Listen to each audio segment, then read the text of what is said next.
प्यारे बच्चों, आज हम लेखन कला और शहरी जीवन के भाग 2 में शहरीकरण का महत्व और लेखन कला का विकास के बारे में अध्ययन करेंगे। शहरीकरण का महत्व या शहर कैसे बसते हैं इसके बारे में पहले हम जान लें। जब किसी अर्थव्यवस्था में खाद्य उत्पादन के अतिरिक्त अन्य आर्थिक गतिविधियां विकसित होने लगती है तब उस स्थान पर जनसंख्या घनत्व बढ़ जाता है और वहाँ पर कस्बे बसने लगते हैं।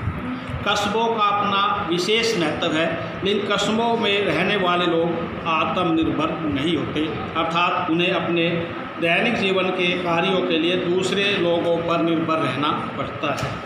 जैसे कि कोई मूर्ति बनाने वाला है, उसे अपनी मूर्ति के लिए औजार चाहिए, जो उस समय कांसे के औजार होते थे। कांसा तांबे और रांगे टीन को बोलते हैं। तांबे और रांगे से कांसा बनता था, तो उसे तांबे और रांगे से बने हुए कांसे के औजार प्राप्त करने के लिए औजार बनाने वालों पर निर्भर रहना पड़ता था। इसके अतिरिक्त उसे अपनी मूर्ति के लिए पत्थर चाहिए था, तो उस पत्थर के लिए उसे पत्थर तराशने वाले पर निर्भर रहना पड़ता था। इसी प्रकार दूसरे कार्य जो भी करते थे, उन्हें अपने उस कार्य के लिए किन्हीं दूसरे व्यक्ति या दूसरे कार्य करने वाले व्यक्तियों की हेल्प की आवश्यकता पड़ती थी। इसे ही श्रम विभाजन नाम दिया गया है। शहरी जीवन में श्रम विभाजन का अपना महत्वपूर्ण स्थान है। क्यों? वहाँ पर एक दूसरे पर निर्भर रहकर ही कार्य करना पड़ता है।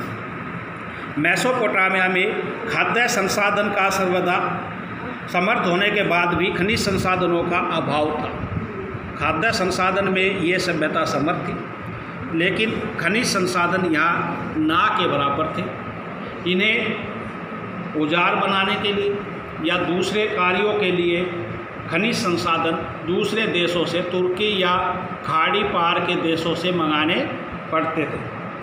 यहाँ व्यापार होता था। व्यापार के लिए सबसे सस्ता जो मार्ग था वो जल मार्ग था।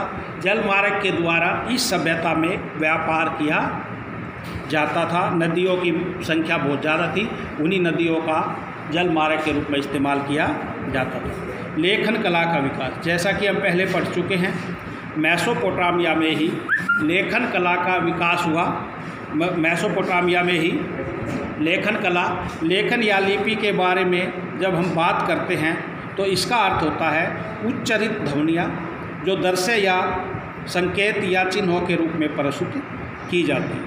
मेसोपोटामिया में हमें बहुत ज़्यादा पट्टिकाएँ मिली है। 3200 BC की पट्टिकाएँ हमें मिली है। 5000 इसमें 5000 तरह की सूचियाँ इसमें हैं, और इन पट्टियों पर बैल, मछलियाँ, रोटियाँ इत्यादि बने हुए हैं। जैसा कि आप देख सकते हैं कि ये जो पट्टिकाएँ हैं, इनकी ऊंचाई 3.5 सेंटीमीटर या उससे कम है, और 3200 BC में ये मिली है। इन पट्टिकाओं में संकेत छपे हुए हैं, जैसे कि बैल के निशान, इसमें अनाज और मछलियाँ संकेत रूप में छपी हुई है।